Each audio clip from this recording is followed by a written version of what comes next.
Cinta yang tulus di dalam hatiku telah bersemi karenamu.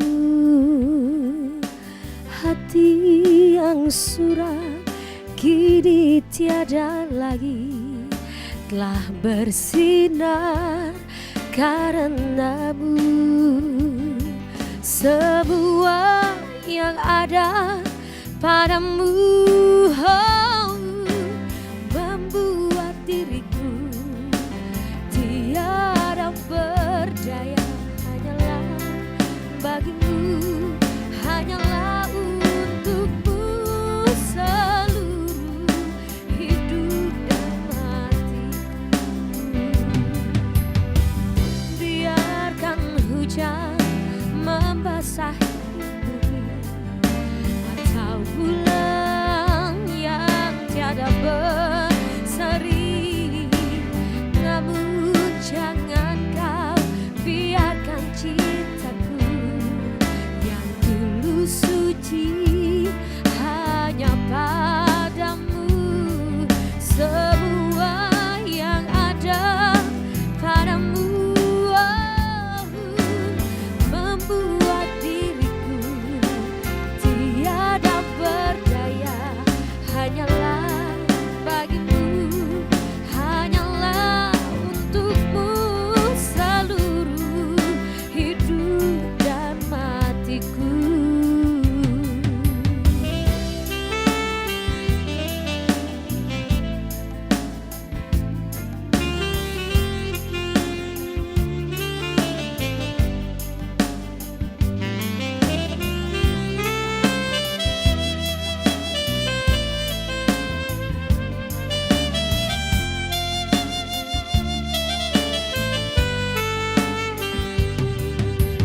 Biarkan hujan membasahi bumi atau bulan yang tiada berseri, namun jangan kau biarkan cintaku yang tulus suci hanya padamu.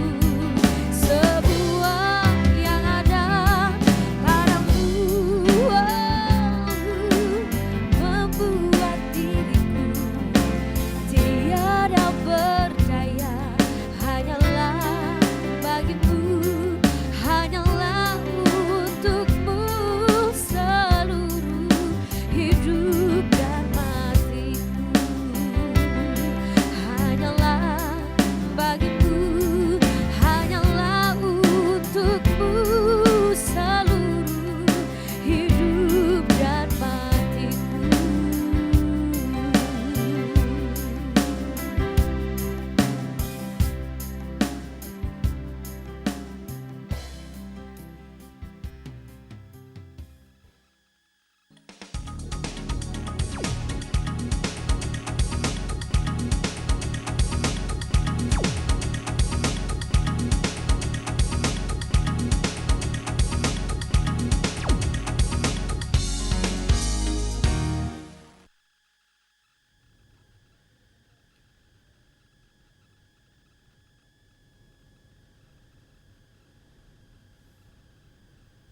Assalamualaikum warahmatullahi wabarakatuh dan selamat malam pemirsa TVRI Kalimantan Selatan. Pemirsa, berjumpa kembali kita dalam program Pemilu TVRI Kalimantan Selatan, saatnya rakyat memilih. Pemirsa, pemilu legislatif 9 April 2014 semakin dekat dan pemilu 9 April, pemilu legislatif menjadi pemilu yang penting dalam konteks demokrasi dan kebijakan. Bagaimana sesungguhnya ini menjadi bagian dalam konteks hajatan politik 5 tahunan, menjadi bagian penting yang harus kemudian kita berpartisipasi di dalamnya. Dan pemirsa, malam hari ini di program Saatnya Rakyat Memilih kita akan berbincang soal bagaimana suara Anda akan menentukan kelestarian hutan di Indonesia. Dan ini menjadi suatu yang penting dalam diskusi kita malam hari ini dalam konteks bagaimana sesungguhnya pelaksanaan pemilu legislatif 9 April yang tinggal 37 hari lagi, di mana pada 9 April nanti kita akan menentukan pilihan siapa sesungguhnya anggota DPR RI, anggota DPD, kemudian anggota DPR DPRD provinsi dan kabupaten dan kota yang tentu akan menjadi bagian bingkai besar bagaimana sesungguhnya kita 5 tahun ke depan. Dan malam hari ini di saatnya rakyat memilih telah hadir 3 orang narasumber kita. Yang pertama ada Ketua KPU Provinsi Kalimantan Selatan Pak Dr. Samahuddin. Selamat malam. Selamat malam, Assalamualaikum warahmatullahi wabarakatuh. Waalaikumsalam, kabar baik malam hari ini. Alhamdulillah. Ya, kemudian juga hadir Pak Wimar Witular, pendiri Yayasan Perspektif Baru. Selamat malam, Pak Wimar. Selamat malam, Pak. Selamat malam, kabar baik malam hari ini, Pak Wimar. Kabar baik, alhamdulillah. Baik, terima kasih sudah datang di Banjarmasin malam hari ini. Terima kasih diundang ke sini. Baik, terima kasih Pak Wimar. Kemudian juga hadir ada Pak Abed Nego Tarigan selaku Direktur Eksekutif Walhi. Selamat malam, Pak Malam. Abed. Kabar baik juga malam hari ini. Baik. Ya, dan pemirsa TVRI Kalimantan Selatan seperti biasa kami juga membuka line telepon di 327-2207 dan di 327-2208 untuk Anda yang berada di Kota Banjarmasin. Sebagai tema kita malam hari ini, bagaimana suara Anda menentukan kelestarian hutan di Indonesia. Namun sebelum kita mulai dialog malam hari ini, kita akan simak terlebih dahulu prolog sebagai pengantar dialog malam hari ini.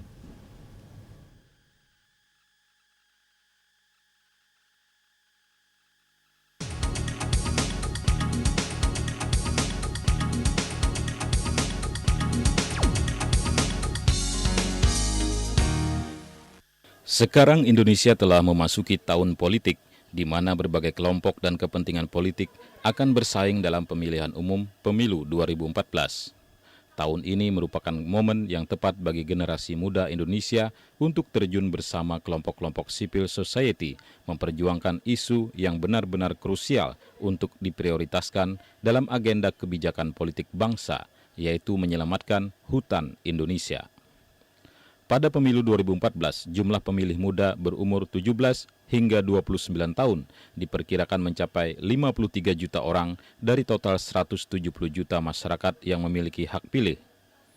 Mereka memiliki potensi suara yang sangat kuat dan berperan penting untuk menciptakan pemerintahan 5 tahun mendatang ke arah yang pro lingkungan hidup dan menyelamatkan hutan Indonesia. Isu lingkungan hidup adalah bagian dari isu politik di banyak negara.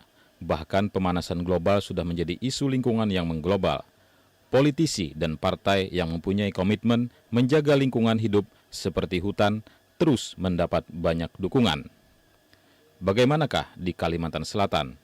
Ikuti saja dialog Saatnya Rakyat Memilih berikut ini.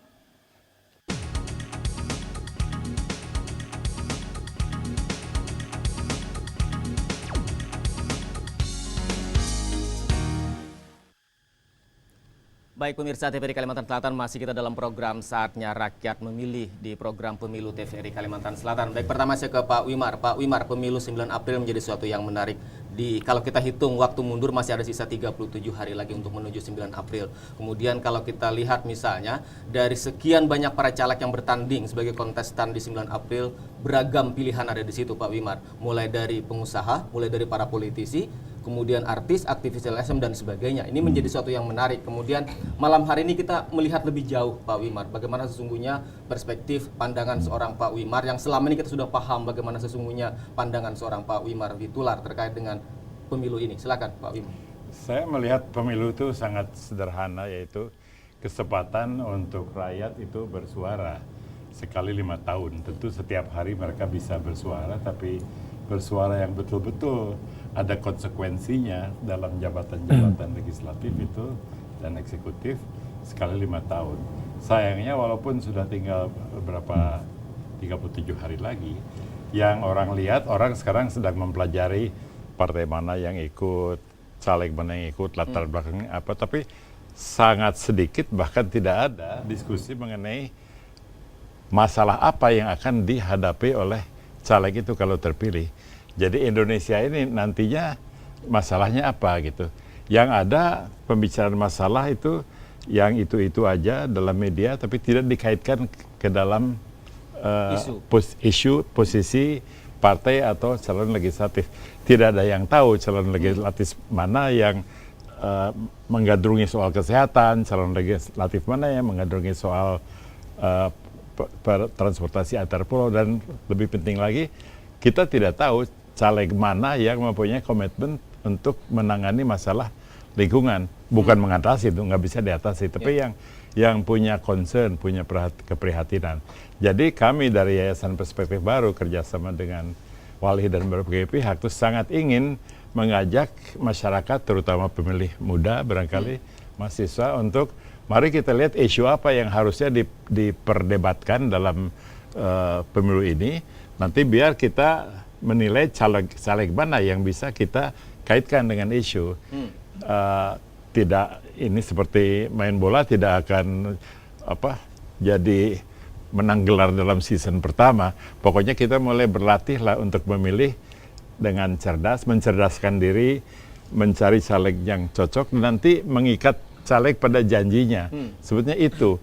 Nah, yang tahu masalahnya itu seperti rekan saya Pak Abednego dari Walhi, kemudian ada ahli lain. Saya sebetulnya pekerjaan saya itu dari dulu juga komunikasi, bagaimana menghubung-hubungkan orang-orang yang punya pikiran macam-macam begitu. Pak Wimar, atau jangan-jangan misalnya ketika kita bicara isu apa yang kemudian menjadi menarik dalam diskusi yang kemudian harusnya menjadi bagian concernnya para caleg-caleg itu, misalnya salah satu ada soal lingkungan, soal kesehatan dan sebagainya, tetapi kemudian mungkinkah itu juga menjadi sesuatu yang tidak seksi ketika ditawarkan kepada masyarakat, kepada pemilih kita hari ini, ketika besarnya apatisme masyarakat, pesimis masyarakat terhadap pemilu 9 April, karena kemudian masyarakat juga kemudian berpikir, apa sih yang bisa berubah, apa sih yang bisa kita harapkan perubahan dari 9 April itu, ini kan menjadi bagian penting dalam frame masyarakat hari ini, Pak Wimar. Pertama, itu tidak seksi karena orang tidak mengenal masalahnya ya. Anak kecil tidak tahu sesuatu seksi karena belum pernah dapat pendidikan seks gitu ya. Jadi orang tidak tahu bahwa masalah lingkungan penting karena dia tidak tahu bahwa pemanasan global itu bisa dan sudah mengakibatkan tingginya permukaan laut, banjir, arus angin yang berubah-ubah. Jadi kalau orang tahu bahwa itu diakibatkan oleh pemanasan global, maka itu menjadi seksi. Nah, usaha saya adalah untuk menarik orang yang seksi ini, masalah ini bukan soal persaingan partai-partai. Silakan aja partai mana yang maju. Saya sendiri tidak punya pilihan partai, yang saya punya itu pilihan untuk orang yang akan dipilih. Yang akan dipilih yang punya keterikatan pada isu-isu gitu.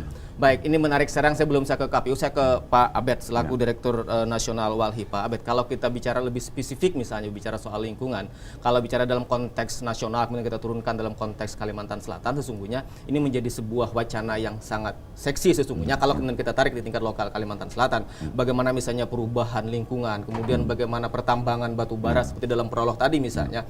Nah, bagaimana kemudian Walhi menjadi bagian dalam menggiring isu-isu nasional ini, isu-isu tentang lingkungan, masuk menjadi bagian yang harusnya kemudian concernnya para caleg-caleg kita di 2014. Ya, jadi kalau misalnya di dalam data Walhi ya, kami membandingkan tahun 2012 dan 2013, patut kita catat bahwa bencana alam itu karena ulah manusia, artinya kerusakan lingkungan itu naik 300%. Jadi secara nasional itu ada 6.200 lebih desa yang terkena banjir dan tanah longsor. Salah satunya memang ini juga karena kerusakan lingkungan dan banyak sekali dipengaruhi oleh faktor alih fungsi. Salah satunya memang hutan. Ya, jadi ini apa yang nggak penting dari situasi ini ketika merenggut korban jiwa, terus kemudian produktivitas nasional kita juga terancam. Karena dampak yang nyata untuk itu ya. Jadi ini yang mungkin memang harus didorong saja. Masyarakat menganggap bahwa kadang persoalan lingkungan itu adalah persoalan teknis, ya karena salah kelola. Tapi sebenarnya kita lihat bahwa persoalan lingkungan itu adalah persoalan politik karena ada kebijakan di dalamnya. Misalnya kita bicara soal perizinan, terus perda-perda, undang-undang dan lain sebagainya.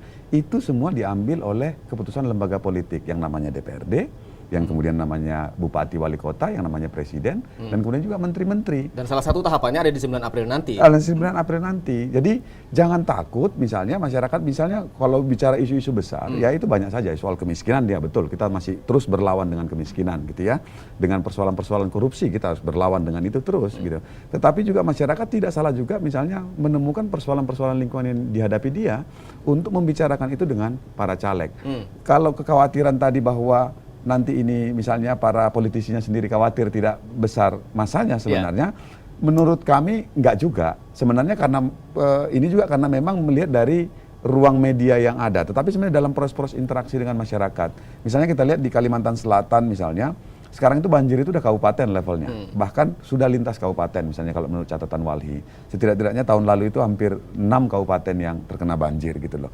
Ini semua karena ada degradasi lingkungan yang cukup serius dan masyarakat sudah merasakan dampaknya. Inilah yang menurut kami itu penting untuk dibicarakan. Pertanyaannya kan lantas bagaimana sebenarnya? Pertanyaan-pertanyaan yang muncul itu, ini juga momentum bagi rakyat untuk memberikan dalam tanda petik, bukan tanda petik, bisa juga secara langsung, menghukum mereka yang memang nggak memperhatikan persoalan-persoalan yang dihadapi masyarakat tadi. Misalnya soal kerusakan hutan tadi, banjir dan lain sebagainya. Apakah anggota-anggota DPR, DPRD yang ada selama ini itu hadir tidak di dalam persoalan mereka? Kalau nggak hadir, ya ini juga momentumnya rakyat untuk menghukum. Karena harus diingat, kami misalnya di Walhi, lama itu mendorong golput. Ya. Tapi setelah kita pikir-pikir bahwa golput pun itu dimanfaatkan sekarang. Artinya dimanfaatkan kenapa? Ya 50% pun kepesertaannya, bahkan 40% kepesertaannya, tetap akan ada yang namanya pemerintah, tetap akan ada yang namanya DPR gitu loh. Ya, tapi kemudian akan menjadi problem, Pak tadi kan, kemudian apakah masyarakat kita masih cukup bisa mengingat apa yang kemudian terjadi akibat lingkungan, misalnya banjir dan sebagainya ketika di 9 April nanti. Orang kemudian sering berpikir masyarakat akhirnya terjebak pada praktek-praktek transaksional pada saat 9 April nanti. Ini kan juga menjadi problem kita. Namun sebelum kita kupas lebih jauh, sekarang saya ke Pak Samahuddin. Pak Samahuddin, kalau kita coba simak apa yang disampaikan Pak Wimar, kemudian Pak Tarigan misalnya, ini menjadi sesuatu yang menarik dalam konteks bagaimana 9 April itu. Tetapi KPU kemudian hanya menjadi bagian daripada sebuah penyelenggara yang tentu harus terikat dengan aturan-aturan bagaimana sesungguhnya teknis administrasi kepemiluan. Bagaimana melihat antara sebagai penyelenggara, kemudian dalam konteks isu yang menarik disampaikan Pak Wimar tadi, Pak Samahuddin. Iya, jadi perlu saya garis bawahi ya, bahwa KPU itu kan sebuah lembaga yang harus netral gitu ya. Artinya bahwa kami ini bekerja dalam konteks ada mekanisme sistem, kemudian ada mekanisme administrasi. Nah, jadi mekanisme sistem itu adalah sebuah aturan perundang-undangan, atau katakanlah misalnya PKPU dan lain sebagainya, yang harus kita tetap berada dalam koridor itu gitu kan. Nah, kemudian ada mekanisme administrasi. Mekanisme administrasi ini adalah siapa sih sebenarnya yang menyelenggarakan, siapa yang bertanggung jawab, seperti apa tahapannya gitu kan, dananya dari mana, penggunaannya seperti apa, itu yang dikatakan sebagai mekanisme administrasi. Memang kalau kita mencermati saat ini ada ruang yang terbatas juga oleh para caleg untuk kemudian menjual sebuah isu, atau katakanlah bahwa ingin menyampaikan misi visi melalui sebuah media misalnya, karena itu kan yang efektif dalam konteks melakukan komunikasi politik dengan konstituen. Tapi itu kan ada ruang yang membatasi tentang itu. Katakanlah ada PKPU yang melarang atau membatasi untuk melalui kampanye media elektronik, ya, media cetak dan lain sebagainya. Itu satu. Kemudian yang kedua, bahwa memang para caleg ini kan memang bermain dalam tataran isu. Itu isu memang yang dimainkan, karena politik itu kan isu sesungguhnya untuk kemudian dijual kepada masyarakat. Kemudian masyarakat akan membeli jualan itu. Nah, persoalannya kemudian adalah ketika kita juga berbicara politik, maka segala cara pun kadang dihalalkan. Ini menjadi persoalan. Artinya bahwa memang itikat para caleg itu memang untuk kemudian bagaimana mendapatkan kekuasaan itu, tanpa melihat bahwa ini loh yang harus saya jual. Artinya bahwa jualan mereka itu adalah yang tren saat itu. Isu apa yang aktual saat itu untuk kemudian masyarakat beli. Itu loh. Tidak ada isu yang sebelumnya, katakanlah bahwa misalnya yang ramai sekarang ini kan korupsi. Ya maaf kata kalau saya katakan bahwa selama ini kan jarang di tingkat nasional disentuh persoalan lingkungan. Ketika persoalan lingkungan, katakanlah hutan, pertambangan, disentuh itu cepat sekali tertutupi kasus itu. Ada apa kan begitu. Satu contoh misalnya, kasus ini kan saat ini kan misalnya kayak kayu nih, misalnya kan hutan. Hutan ini kan isunya sekarang ini kan mulai meredup lagi. Kenapa? Karena hutan kita di Kalimantan ini sudah hampir habis, hampir rata. Sekarang ini pertambangan yang dimiliki Kalimantan saat ini, Kalimantan pertambangan ini saat ini kan nggak terlalu di ini juga. Waktu kayu mau habis kan baru isunya luar biasa. Itu ketika kayu mau habis, tapi sebelumnya bahwa kayu masih banyak itu tidak pernah diangkat isu itu. Pertambangan saat ini masih sedikit sentuhan oleh pemerintah untuk membuat sebuah kebijakan tentang pertambangan. KP di mana-mana gitu loh. Nah, nanti kalau saya melihat, kalau hutan pertambangan ini, tambang ini sumber daya alam sudah mulai habis, baru diperketat aturan itu. Bagaimana? Tambang sudah habis, gitu loh. Artinya kebijakan sudah terlambat dilakukan. Terlambat dilakukan, gitu kan. Nah, ini menjadi problem saat ini, saya kira gitu. Nah, saya kira kalau memang kita mau sebagai penyelenggara ya, tapi itu kan sesuatu yang mungkin oleh para pengambil kebijakan di tingkat elit, katakanlah DPR, enggan untuk kemudian membuat sebuah regulasi atau katakanlah undang-undang politik atau isu-isu yang sinergi dengan isu internasional misalnya yang harus diangkat. Misalnya katakanlah isu seperti dikatakan tadi Pak Wimar, isu global gitu kan. Itu kan saya kira yang bersentuhan dengan internasional, lalu kemudian bagaimana kearifan lokal. Nah ini kan yang saya kira yang pas untuk kemudian isu itu dijadikan isu nasional bahkan internasional. Baik, sekarang saya ke Pak Wimar. Ini kan tentu menjadi menarik bagaimana kemudian kita memberikan pemahaman kepada para pemilih, kepada mereka yang memiliki hak suara di 9 April nanti, Pak Wimar. Bagaimana sesungguhnya isu-isu tentang lingkungan menjadi isu yang penting. Tapi bagaimana kemudian ujung-ujungnya adalah pendidikan politik yang disampaikan kepada masyarakat menjadi sebuah proses yang harusnya kita lakukan. Namun sebelum dijawab Pak Wimar dan pemirsa TV Kalimantan Selatan, kita akan kembali setelah yang satu berikut ini.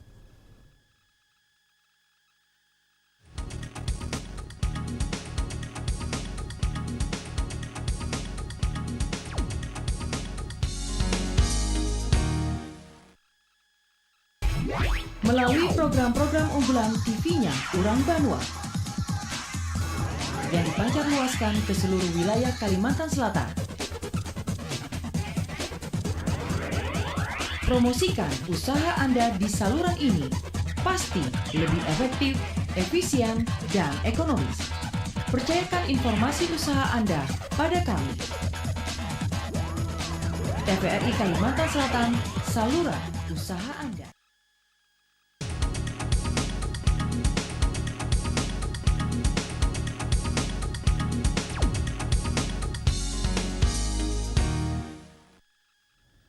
Baik pemirsa TVRI Kalimantan Selatan, masih ke dalam program Saatnya Rakyat Memilih. Baik, saya kembali ke Pak Wimar. Pak Wimar, ini kan pendidikan politik kepada masyarakat, kepada pemilih menjadi penting.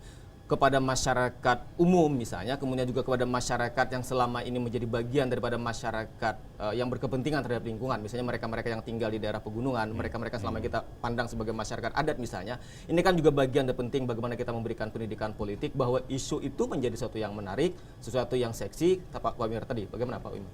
Ya, kami terpanggil oleh tantangan untuk melakukan sesuatu yang susah.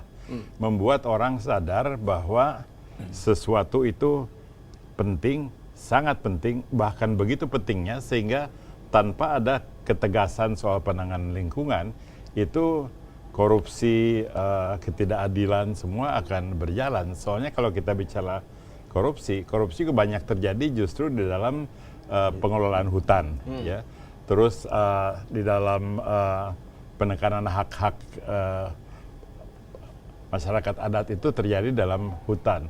Jadi orang-orang yang merasa bisa berkomunikasi dengan publik harus menekankan kita bakal tidak ada medan untuk berbuat apa-apa kalau lingkungan kita sudah habis. Itu hutan. Kalimantan terkaya di dunia karena hutannya, tapi sekarang mungkin pelan-pelan menjadi miskin. Dan seperti dikatakan tadi Bapak itu, kalau ada sesuatu yang urgen, lebih baik sebelumnya, jangan sesudahnya. Jadi kami ingin membawa masyarakat itu, khususnya daerah yang ada hutan, untuk melihat bahwa ini bukan satu latihan politik, tapi suatu pengambilan keputusan mengenai masalah yang sangat menentukan hari depan kita, yang bisa dilakukan tanpa kekerasan, tanpa gangguan, melalui pemilu yang teratur. Di situ sebetulnya tantangan komunikasinya, dengan bahan dari ahli yang seperti Pak Nego dan kawan-kawan, tapi juga dengan pengetahuan rekan-rekan saya mengenai bagaimana orang itu berpikir mengenai proses. Saya sendiri tentunya sudah mengalami pemilu lama sekali. Dari tahun 71 berapa kali pemilu zaman Orde Baru, saya lihat tuh tidak ada gunanya, tapi pemilu sejak pemerintah berganti itu ada gunanya, dan proses pemilunya, KPU-nya semua bertambah baik. Yang tidak bertambah baik itu yang dipilihnya. Jadi ada dua arus dalam pemilu ini, arus politisi yang ditawarkan dan arus pemilih. Kita paling nggak mengurus supaya pemilihnya makin cerdas, makin tahu isu, makin milih. Bahwa orang-orangnya itu nggak beres, ya nanti yang akan bereskan proses politik juga. Satu hal Pak, ini hutan kita rusak, sumber daya alam kita habis, itu karena keputusan politik. Karena katanya ulah manusia, karena politik. Dan memperbaikinya harus politik juga, nggak bisa diperbaiki oleh hal spiritual atau apa begitu. Sama seperti kalau ada mobil yang mogok, yang bisa memperbaiki mobil itu montir gitu, yang tadinya membuat mobil. Ya, Pak Wimar, kemudian kalau kita bicara pemilu 9 April, bicara kemudian seberapa harapan dari perspektif yang kemudian ditawarkan Pak Wimar, bahwa kemudian isu lingkungan ini menjadi sesuatu yang penting, yang kemudian di samping isu-isu yang lain yang kemudian harusnya menjadi bagian concern daripada para caleg ketika mereka terpilih. Tetapi dari kemudian komposisi para caleg yang ada, kemudian dari besarnya harapan itu misalnya, seberapa lama kemudian, atau kemudian mungkinkah kita hanya berharap di 2014 kemudian akan lahir para mereka-mereka, caleg-caleg yang kemudian concern terhadap isu lingkungan itu, atau perlu sebuah proses yang lebih panjang lagi, Pak? Lebih panjang, Pak, tapi yang penting bahwa prosesnya tidak mundur. Saya merasa demokrasi Indonesia itu maju walaupun hasilnya tidak memuaskan. Ibarat kita beli pompa air, pompanya bagus tapi pas dicoba pertama kali yang keluar tuh lumpur, kotoran. Ya jangan kita berhenti pakai pompa, pakai lagi, makin lama makin bersih. Saya rasa hasil sekarang itu sudah menuntut lebih banyak dari caleg daripada yang dulu. Hanya calegnya setelah dipilih tidak lagi dituntut janjinya karena nggak pernah janji, karena rakyat nggak pernah tanya kamu mewakili apa sih, taunya hanya mewakili partai A, partai B, tapi mewakili isu apa, kamu tuh pro perkebunan atau pro hutan, kamu tuh pro ekspor atau pro apa gitu ya. Ya baik, sebentar bergabung dengan kita Pak Wimar, Pak Abed dan juga Pak Samaudin. Halo, selamat malam. Halo, selamat malam Bung Rasidi. Selamat malam Bung Sahri, silahkan. Selamat malam Bung Samanuddin. Selamat malam Bung Wirma Witular dan Walhi Adi. Masalah tema pada malam ini kita pertama-tama juga agak bingung juga gitu. Di sisi lain ada Pak Samanuddin KPU, di sisi lain ada Walhi gitu. Jadi koneksitasnya saya baru menangkap kata Bung Hadi tadi bahwa waktu dulu menyarankan golput, sekarang bagaimana supaya golput ini diperdayakan untuk perubahan. Nah ini saya apresiasi lah dengan hal ini. Nah menyangkut apa yang diutarakan oleh Bang Wirma Witular, keburukan politik maka akan dirubah dengan perbaikan politik. Tadi saya juga sempat mendapat. Nah tadi saya baru dengar Pak di Kompas TV telekonferensi antara Menteri Kehutanan dan Walhi Riau. Riau luar biasa Pak, kabut asap sampai menjalar ke Singapura dan kiri kanan. Tapi saling lempar, Menteri Kehutanan lempar di daerah bahwa itu otonomi daerah gitu Pak. Nah kadang-kadang gubernur, bupati, wali kota juga lempar. Kadang-kadang yang memberi izin itu Pak pusat juga gitu Pak. Sekarang kan pusat. Nah setelah terjadi di daerah, pusat lempar ke daerah. Nah kembali ke permasalahan perbaikan politik. Kalau caleg yang sekarang misalnya mungkin sudah kita ambil keputusan bahwa caleg yang merusak, yang tidak memberikan kontribusi positif untuk daerah, apakah itu dipilih lagi gitu. Satu. Kemudian setelah itu ada lagi pemilu daerah, pilkada gitu Pak ya, gubernur, bupati dan sebagainya yang mengambil kebijakan di daerah. Nah koneksitas perubahan politik itu sebenarnya tidak memberikan dampak positif juga gitu Pak ya, kalau tidak ada perubahan RI 1 gitu Pak. Jadi berharap RI 1 yang betul-betul merubah dari atas sampai ke bawah gitu Pak. Nah itu yang harapan kita. Jadi sekali lagi saya apresiasi Walhi supaya ke depan jangan ada lagi golput gitu Pak. Mudah-mudahan pemilu kita ya Pak Samanuddin ya sukses. Assalamualaikum warahmatullahi wabarakatuh. Waalaikumsalam warahmatullahi wabarakatuh. Terima kasih Bung Sahri. Di belakang Bung Sahri. Halo, selamat malam. Halo, selamat malam. Halo. Halo, selamat malam. Ya, halo, selamat malam. Dengan Bapak siapa? Udin di Sultan Adan. Silahkan Pak Udin. Jadi begini, kalau menurut saya ada 3 kelompok masyarakat. Pertama kelompok akademis, yang kedua adalah masyarakat pragmatis, yang ketiga adalah masyarakat biasa. Yang suka diskusi, berdebat itu hanya orang akademis. Itu pun belum tentu memilih. Nah, oleh karena itu pertanyaan saya untuk 3 narasumber, ada nggak hasil penelitian orang memilih karena program? Coba asumsi saya nggak ada orang bicara program. Masyarakat lebih banyak pragmatis lah. Itu satu. Yang kedua, berbicara tentang DPR atau calon anggota legislatif berbicara tentang lingkungan. Penghutannya sudah habis kok. Hampir habis maksud saya. Nah, yang bertanggung jawab di sini adalah eksekutif.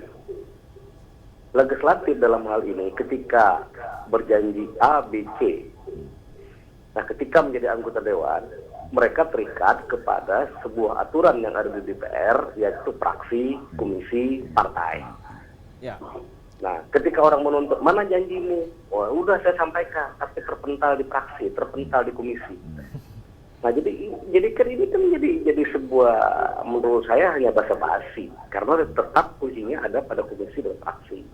Nah, oleh karena itu sebenarnya ini agak repot, tetap terjadi lingkaran setan. Nah, jadi repot lah menurut saya. Nah, oleh karena itu, kalau ini kasusnya maka lebih bagus DPR menyoroti mana bupati, mana gubernur yang menjual KPKP, itu aja yang diperdebatkan sebenarnya. Ya, itu baik. yang merusak hutan kita. Baik, Pak Makasih, dua pertanyaan. Baik. Assalamualaikum. Waalaikumsalam warahmatullahi wabarakatuh. Terima kasih Pak Udin. Di belakang Pak Udin, halo selamat malam. Halo, selamat malam Bung Rasidi. Selamat malam Pak Mas Rani, silahkan. Selamat malam dan selamat datang buat Pak Wismar. Wimar, Pak. Pak Wismar ya. Ini begini, masalah caleg berkaitan dengan masalah isu-isu, katakanlah kehutanan dalam secara menyeluruh SDA, sumber daya alam. Hampir-hampir tidak ada satu caleg pun yang mengangkat isu itu. Apakah yang diharapkan? Masyarakat mengharapkan apa dari anggota DPR kita, caleg kita itu, yang nggak pernah menyinggung masalah, baik itu di pusat, daerah. Saya sering lihat di acara talkshow di TV nasional, tidak pernah menyinggung masalah lingkungan. Itu yang pertama. Yang kedua, caleg-caleg yang ada sekarang, daftar ini kebetulan ada KPU. Memang ini bukan wewenang KPU. Ya. Nah, tetapi melihat caleg-caleg yang ada ini, saya berharap pesimis. Terus saja akan, karena kan sistemnya sistem dapil, Bung Rasidi. Ya. Ya, calon DPRD kota kan berdapil, berkecamatan. Saya tahu orang-orangnya, yang calon-calon dapil saya, katakanlah, nggak ada kualitasnya. Saya pernah coba, kita berdebat masalah isu politiknya begini, Bung Rasidi. Bagaimana mengolah suara rakyat menjadi suara politik? Mereka nggak ngerti apa itu ya. Inikah yang diharapkan? Saya pesimis untuk pemilu akan datang nih. Memilih atau tidak memilih saya belum tahu juga nih. Masih ngambang. Itu yang kedua masalah isu global kita, isu global. Kita ini kebijakan itu kadang-kadang tumpang tindih, menguir marah. Tumpang tindih, katakanlah ini kehutanan, itu pusat. Nanti pusat lempar ke daerah, daerah lempar ke bupati. Yang mengambil kebijakan itu siapa sih? Bupati kah? Gubernur? Kalau gubernur kan koordinasinya aja. Ini kan karena otonomi daerah kan bupati yang memegang kuasa untuk mengeluarkan izin itu. Nah, fungsi dewan itu salah satunya pengawasan. Bagaimana mengawasi eksekutif kalau dewannya yang tidak punya kualitas? Ya. Nah, jadi saya berharap mudah-mudahan lah dengan isu seperti ini, kebetulan dari Walhi ada, mudah-mudahan saya berharap lah masyarakat cerdas. Baik. Sekarang masyarakat kita ini masyarakat pragmatis, surak-surak bumbu. Baik, Pak Mas Saya Rani. selentingan banyak tuh, kalau ada duit mencocok. Nah, Baik. ini ya. Dan itu ditawarkan oleh para calon. Baik, terima kasih Pak Mas Rani. Iya, saya masih mendata calon-calon siapa-siapa yang. Baik, Nah, Pak terima Mas kasih. Rani. Selamat malam. Selamat malam, terima kasih Pak Mas Rani. Satu lagi di belakang Pak Mas Rani. Halo, selamat malam. Baik, terputus. Sebelum saya ke Walhi dan ke KPU, saya kembali ke Pak Wimar. Pak Wimar, dari 3 penelpon kita, ini kan menjadi bagian ketika bagaimana mereka menangkap apa yang kita diskusikan malam hari ini. Ujung-ujungnya kemudian siapa yang memiliki suara terbanyak, itulah yang kemudian akan terpilih. Persoalan bagaimana mereka mendapatkan suaranya, isu menjadi sesuatu yang bukan yang penting pada akhirnya, karena orang akan memilih pada persoalan pragmatis itu, Pak Wimar. Indahnya demokrasi itu bahwa dia menginginkan semua orang itu bersuara. Saya ini usianya hampir 69, baru mengalami demokrasi itu 10 tahun. Jadi selama 59 tidak pernah mengalami demokrasi, kecuali lihat di luar negeri. Saya suka ngiri dulu bahwa orang di negeri yang demokratis itu bisa bicara apakah dia itu mengerti atau tidak, apakah dia itu berpengaruh atau tidak, tapi semua bersuara. Nah, sebagai pendengar demokrasi, saya juga belajar untuk tidak mendengarkan semua suara, tapi mendengar yang mana yang saya bisa jawab. Kalau enggak kita pusing ya, seperti orang latihan tenis, bolanya dari sana sini. Ya kita pukul bola yang untuk kita. Jadi yang saya bisa jawab dari pertanyaan tadi adalah bagaimana kita tidak pesimis. Ya ada yang pesimis, ada yang tidak. Ada aja yang tidak pesimis. Saya tidak pesimis. Seperti saya katakan, saya akan milih walaupun belum tahu milih siapa. Sedangkan selama 59 tahun nggak pernah milih. Jadi bagi saya demokrasi sekarang indah. Walaupun orang itu korup, tidak benar, tapi itu diekspos di koran, diekspos di TV. Dulu dikubur semua. Jadi kita tuh sekarang sudah terbuka. Kalau yang tidak menghargai itu dan tetap pesimis, ya itu hak dia dong. Masa semua harus optimis ya? Tapi kalau bisa, kita justru menetralisir suara pesimis itu dengan memberi harapan bahwa ada orang yang mengerti masalah. Pak Abednego walaupun bukan caleg, tapi dia berpengaruh terhadap pemilih. Kita berpengaruh terhadap 100.000 pemilih, lama-lama orang itu maju. Kualitas pemilih itu menurut saya maju, hasilnya saja yang belum kelihatan. Bahwa yang harus kita bangun hari ini, harapan itu masih ada dan itu yang harus persis, jangan mematikan harapan. Kita harus memanage expectation, tapi jangan memutuskan harapan. Karena kalau pemilih sudah tidak optimis, ya lebih enak dong. Seperti orang yang nembak-nembak kiri kanan, terus polisinya udah pesimis, tinggal di rumah, ya makin nembak-nembak. Nanti dari bawa bom, bawa pistol, bawa pisau, segala ya. Kita ini sedang membaik, janganlah dirusak oleh pesimisme itu. Baik, sekarang saya ke Walhi, Pak Abed. Bagaimana kemudian, ini menjadi penting, bagaimana kemudian Walhi ikut menggiring isu-isu penting ini, terutama misalnya khususnya isu lingkungan terkait dengan para caleg-caleg misalnya, sehingga menjadi sebuah kepentingan kita bersama. Kalau Pak Wimar bilang, kita masih punya harapan di tengah misalnya distrust masyarakat yang semakin meninggi itu. Tapi kemudian acap kali misalnya kita sering melihat masyarakat kita juga tidak, misalnya pada saat hari H misalnya, masyarakat kita kemudian lupa dengan apa yang terjadi di 4 tahun yang lalu. Ini kan menjadi problem kita hari ini juga. Ya, jadi inilah memang kami Walhi sebagai bagian dari organisasi masyarakat sipil punya tanggung jawab untuk bagaimana terus-menerus untuk membicarakan ini. Kita tahu bahwa ada ledekan bahwa orang Indonesia itu punya penyakit short term memory gitu ya, jadi memori jangka pendek. Tapi saya pikir kerja-kerja organisasi masyarakat sipil seperti Walhi untuk terus mengangkat isu ini menjadi penting. Misalnya tadi bahwa sangat sedikit atau bahkan tidak ada. Saya yakin juga dulu pendiri negara ini juga sedikit yang meyakini bahwa Indonesia ini akan merdeka. Betul, gitu. betul sekali itu. Jadi ini yang akan kita dorong. Karena begini, kita bicara soal pemilu ini bukan hanya karena bicara kita soal akan milih orang, tetapi ini juga bentuk kesepakatan kita tentang bernegara. Artinya apa? Akan harus ada yang memerintah, harus ada yang akan mengelola. Pertanyaannya kita sekarang kan, ini posisi kita bagaimana kita memerintah dan yang akan mengelola ini nanti gitu. Saya tentu belum tentu tahu detail bagaimana soal hutan misalnya sebagai warga, tapi saya harus bisa milih orang yang akan ngurusin hutan itu gitu, yang concern soal hutan itu gitu. Jadi ini yang memang kita akan dorong. Dan Walhi juga punya analisis yang bisa dikatakan di kami sendiri juga memang melihat ada banyak persoalan-persoalan yang harus dijawab. Tetapi lagi-lagi ini satu konsekuensi dari yang kata orang-orang itu multidimensi problem yang kita hadapi.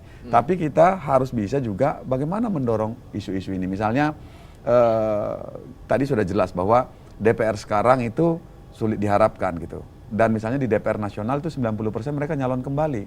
Kalau bagi Walhi misalnya tanpa ingin tendensi politik tertentu, yang nyalon kembali itu untuk isu lingkungan kayaknya diberhentiin aja gitu loh. Karena banjir di mana-mana, kabut asap, nggak ada statement apa-apa dari komisi yang ngurusin lingkungan gitu loh. Ya baiknya ini diganti aja. Bukan Walhi mengajak masyarakat untuk berjudi, tetapi daripada pasti nasibnya diurus lagi sama mereka, lebih baik berikan kesempatan itu dan paksa yang akan diberikan kesempatan ini untuk melakukan sesuatu. Saya nggak membayangkan negara kita disandera hanya karena mereka sedang duduk sekarang dan punya kuasa gitu ya. Terus kemudian isu kita jadi macet. Ini saya pikir yang akan terus didorong oleh Walhi. Pak Abed, bagaimana kemudian misalnya dari selama ini diskusi kemudian misalnya penelitian yang dilakukan Walhi kepada masyarakat, bagaimana kemudian masyarakat bisa memahami soal ini kan ujungnya kembali pada persoalan pendidikan politik. Bagaimana kemudian masyarakat kita paham tidak dengan persoalan-persoalan itu? Ini kan menjadi sesuatu yang penting untuk kemudian goal dari apa yang disampaikan Pak Wimar tadi. Ya, jadi memang terkait dengan penelitian tentu Walhi di dalam kerja-kerjanya juga menggunakan pendekatan penelitian di dalam konteks ini. Tapi misalnya kita lihat tracking caleg yang 6.800 untuk nasional, karena di nasional yang kami lakukan begitu ya. Itu baru hanya temuan kami dari track record begitu baru hanya 5%. Tapi yang terkait dengan concern warga soal isu lingkungan, Nah, ini harapan kami ini tanggal 6 ini kami launching hasil penelitiannya, karena kami di situ melakukan satu survei dengan terkait dengan kepemimpinan dan lingkungan, terus kemudian kebijakan dan lingkungan, dan kemudian kondisi lingkungan kita. Jadi ini juga bagian terus menerus. Saya pikir bahwa benar partai akan memasuki masa kampanye. Tetapi juga organisasi masyarakat sipil, kita semuanya juga momentum kita untuk melakukan kampanye dalam bentuk yang lain. Artinya bertanya, menyuarakan, dan lain sebagainya. Tadi terkait dengan 3 pembicara tadi ya, penelpon tadi, menurut saya ya menarik, ternyata banyak kan yang concern gitu loh.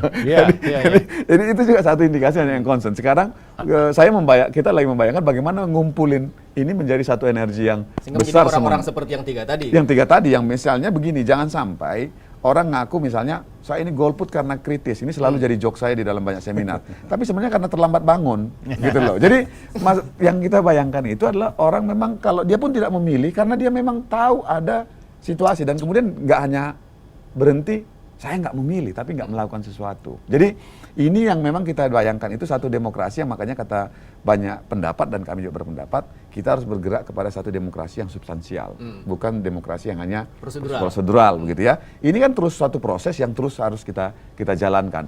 Orang menyatakan akan memilih atau tidak, tetapi didasari satu sikap, satu tindakan yang cukup jelas. Tetapi tidak karena hanya proses dari yang tidak jelas tadi itu, misalnya hanya mendengar, tidak juga mendalami gitu loh. Baik, sekarang saya ke Pak Samahuddin. Pak Samahuddin, ini kan menarik dari diskusi kita hari ini. Dari ruang-ruang yang banyak disampaikan Pak Wimar, kemudian Pak Abed misalnya, walaupun KPU hanya sebagai sebuah lembaga penyelenggara pemilu yang kemudian harus bersikap netral, tetapi kemudian di mana ruang-ruang di mana KPU mungkin bisa masuk misalnya dalam rangka pendidikan politik, walaupun sesungguhnya pendidikan politik itu menjadi wewenang dan ranahnya partai politik, Pak Samahuddin. Iya, jadi begini ya, beberapa penelpon tadi itu ada yang pesimis begitu ya. Saya kira tidak bagus juga lah ya, ketika kita pesimis karena mungkin persoalan caleg, mungkin karena persoalan partai politik. Artinya begini, ketika kita sudah konsisten dengan konsep sistem perwakilan atau dalam konteks negara demokrasi, maka kemudian kita harus melaksanakan itu. Artinya ketika kita pesimistis berarti ada sesuatu dong yang tidak jalan di situ gitu kan. Nah saya kira menarik memang untuk saya tidak usah dulu lah berbicara dalam konteks nasional ya, di lokalan sini aja. Isu itu dalam politik itu saya kira menarik, dan masyarakat itu seperti bahasa penelpon tadi, apakah masyarakat ini pragmatis atau karena dia memilih karena memang dia tahu. Saya kira kita tidak bisa menjudge masyarakat itu karena pragmatis. Itu selalu saya katakan bahwa jangan disamakan kedudukan masyarakat zaman sebelum kemerdekaan, zaman kemerdekaan, zaman setelah kemerdekaan, zaman setelah reformasi, selalu dikategorikan sebagai masyarakat yang bodoh gitu loh. Tidak bisa seperti itu. Mestinya yang harus di warning ini, yang harus diawasi adalah para perilaku caleg yang mencoba menawarkan sesuatu yang mempunyai nilai. Nilai atau misalnya katakanlah nilai tukar dengan dalam bentuk uang seperti apa gitu kan, itu yang harus diawasi gitu. Nah saya tertarik dengan kondisi kemarin ya, salah satu pilkada di Kabupaten Tabalong itu kita melihat, saya tidak melihat partai yang bertarung di sana. Saya lihat di sana yang bertarung itu adalah isu. Karena saya mengamati terus selama proses kampanye itu. Jadi semua calon di situ mainnya isu. Isu yang strategis itulah yang memenangkan kemarin pilkada di sana. Artinya bahwa ada isu lingkungan. Tabalong itu kan salah satu penghasil tambang juga terbesar di Kalimantan Selatan. Nah, isu yang bupati yang terpilih ini adalah isu persoalan lingkungan, mencoba mengket itu sebuah kebijakan ke depan itu tidak ada lagi penerbitan KP. Artinya jangan dibilang benar masyarakat tidak paham dengan jangan di situ, dan kemudian masyarakat tahu bahwa salah satu calon ini di belakangnya siapa gitu loh. Ini seorang konglomerat kapitalistik yang akan kemudian memasuk ke kabupaten itu. Lalu masyarakat itu tahu. Isu itu lagi kemudian diangkat lagi oleh calon bupati ini. Ini loh, kalau orang ini masuk bahaya. Bahaya daerah kita. Nah, masyarakat itu tahu bahwa di belakangnya orang itu siapa, kan begitu. Sehingga masyarakat itu pintar gitu loh. Wah, lebih baik saya memilih orang yang isunya memang betul-betul ini. Tinggal kita masyarakat membuat sebuah kontrak politik. Konsisten apa tidak? Gitu kan. Demokrasi itu kan tidak berhenti sampai proses ketika terpilih siapa yang jadi caleg, siapa yang jadi gubernur, siapa yang jadi bupati. Tidak seperti itu. Demokrasi itu kan harus ada pengawasan. Seperti bahasa tadi Pak Wimar kan, bahwa itu harus diawasi, masyarakat harus mengawasi itu. Ketika ada yang salah tadi, bahwa kita harus menginterupsi. Oh ini salah loh, kita harus menagih. Terutama kelompok-kelompok LSM yang mapan itu kan, seperti Wali misalnya bisa menagih loh. Ini masyarakat, ini caleg tadi, ini pemerintah daerah yang tadi menjual isu lingkungan loh, mana? Saya harus menagih gitu kan. Karena dia ini adalah lembaga sosial yang saya kira mapan, yang mempunyai kekuatan, power untuk kemudian menagih janji itu. Nah ini saya kira yang harus kita garis bawahi. Jadi demokrasi itu butuh pengawasan. Siapa yang mengawasi? Mengawasi itu adalah masyarakat. Siapa yang memfinishing? Memfinishing itu adalah lembaga-lembaga LSM atau lembaga politik yang mapan, dalam artian partai politik, dalam artian bisa melalui DPRD. Ini yang saya kira di DPRD itu kan inilah yang kemudian yang saat ini lagi bertempur. Memang saat ini kalau di Kalsel ini memang oleh para caleg itulah saya katakan tadi bahwa dia selalu berpikir strategis, isu apa loh yang harus saya jual. Kemarin saya kira saya bersama dengan Walhi karena Walhi di Kalsel ini kan saya kira sangat konsen ya dalam konteks bagaimana memberikan pendidikan politik kepada masyarakat tentang pentingnya lingkungan. Kemarin kami di Unlam itu bersama dengan Walhi, saya bersama KPU ada di sana, itu melihat ternyata bahwa memang tidak ada kepedulian, ya mohon maaf kalau saya katakan tidak ada kepedulian anggota DPRD bahkan caleg yang saat ini untuk konsen kepada persoalan lingkungan, tidak ada satupun yang hadir. Itu kemarin itu kalau ada yang hadir itu mungkin 1 orang, tapi tidak sampai mengikuti habis begitu kan. Nah ini suatu persoalan gitu loh. Jadi orang ini konsisten enggak misalnya kan begitu. Ini isu yang dijual ini kan masalah kesejahteraan, masalah apa. Saya kira itu adalah isu pilkada itu loh. Sekarang ini kan lagi pileg, misalnya DPR menjual isu tentang internasional sinergi dengan isu nasional karena dia akan berjuang di tingkat nasional. Jangan isu kesejahteraan, isu fakir miskin itu adalah isu pilkada. Isu eksekutif yang kemudian dibawa oleh para mereka yang bertanding. Ini kan isu DPR dibawa isu kesejahteraan masyarakat. Ini kan isu mestinya jualan kepala daerah gitu loh. Baik, sekarang saya ke Pak Wimar. Pak Wimar, ini kan kalau kemudian di tengah harapan masyarakat yang tinggi, kemudian di bagian kelompok yang lain distrust itu masih terjadi, tetapi kemudian bagaimana kerja-kerja harus kita lakukan, kampanye apa yang harus kita lakukan, Pak Wimar, kita, media, dan semua yang kemudian berkepentingan untuk bagaimana pemilu 2014 itu menjadi pemilu yang benar-benar berkualitas, tidak hanya prosedural dibilang Walhi. Ya, dalam waktu yang tinggal 5 menit lagi, saya ingin menyorot, saya ikut baca papan itu, saya menyorot yang Pak Samahuddin katakan dan Pak Abed Naiko katakan, kata perwakilan. Jadi saya nggak tahu bagaimana ngebetulin hutan, tapi saya kenal orang yang tahu, terus kalau dia bilang dia nggak tahu, dia kenal orang yang tahu, akhirnya ada orang yang tahu, karena ini kan masyarakat, bukannya saya harus menyelesaikan sendiri masalah hutan, dan juga bukannya harus selesai sekarang. Selain keterwakilan juga kebertahapan. Nah itu tidak ada tempat untuk pesimis. Boleh saja pesimis, tapi jangan ikut kita. Kalau saya bikin kereta api untuk pergi dari sini, nggak tahu apa dari sini bisa ke Balikpapan, terus ada orang nggak mau ikut, ya nggak usah ikut. Kalau ikut semua juga nggak muat gitu ya.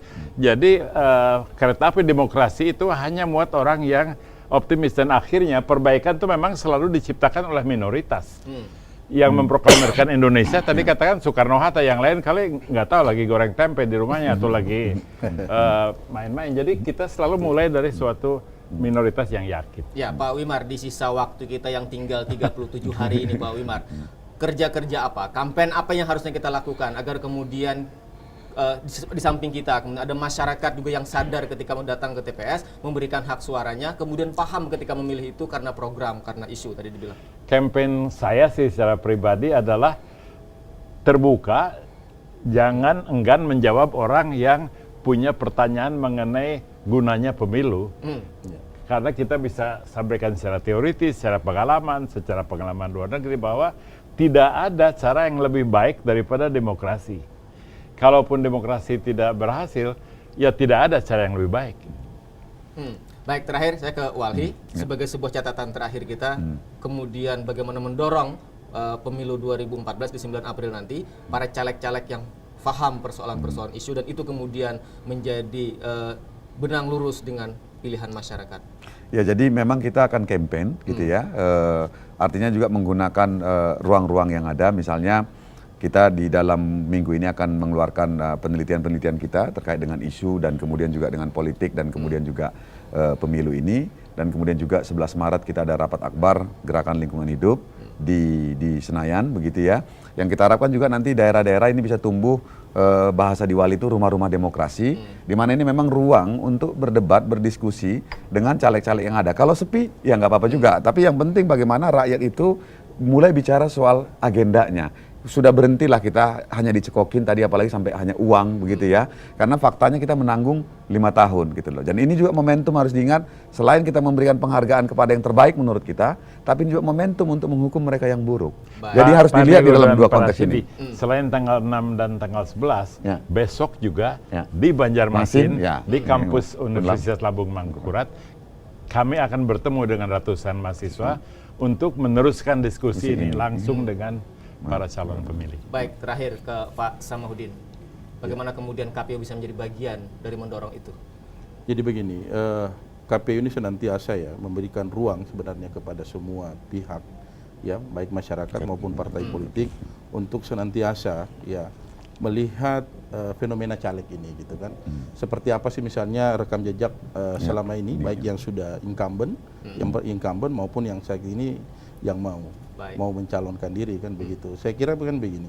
Banyak caleg yang muncul ketika hari ini dia menjual isu tentang lingkungan. Tapi ketika dia tidak terpilih, dia stop di situ. Mestinya kan dia harus berjuang terus dan terus menerus. Jangan bersifat instan perjuangan itu kan begitu. Sehingga masyarakat itu senantiasa melihat, oh ini orang ini bagus gitu loh, orang ini memang layak begitu kan. Nah sehingga caleg yang akan dipilih ke depan itu memang betul-betul mumpuni untuk memperjuangkan aspirasi masyarakat. Baik, intinya kemudian bagaimana pemilu 9 April yang sisa 37 hari itu menjadi sesuatu yang penting untuk kita menentukan pilihan di bilik suara nantinya. Terima kasih Pak Samahuddin, terima kasih Pak Wiman, Terima kasih, Pak. terima kasih Pak Abed dan pemirsa TVRI Terima Kalimantan kasih, Selatan. penonton. Demikian tuntas sudah kebersamaan kita malam hari dalam program Saatnya Rakyat Memilih, bahwa 9 April menjadi pemilu yang penting untuk kita menentukan pilihan secara sadar siapa kemudian caleg, siapa partai politik yang akan kita pilih pada tanggal 9 April mendatang. Baik, terima kasih perhatian dan kebersamaan Anda. Selamat malam dan wassalamualaikum warahmatullahi wabarakatuh.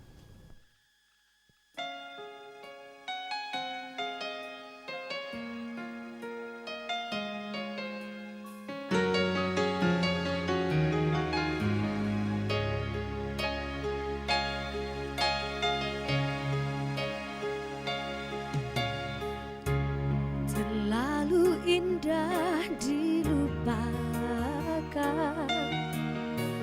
terlalu sedih dikenakan. Setelah aku jauh berjalan, engkau ku tinggalkan.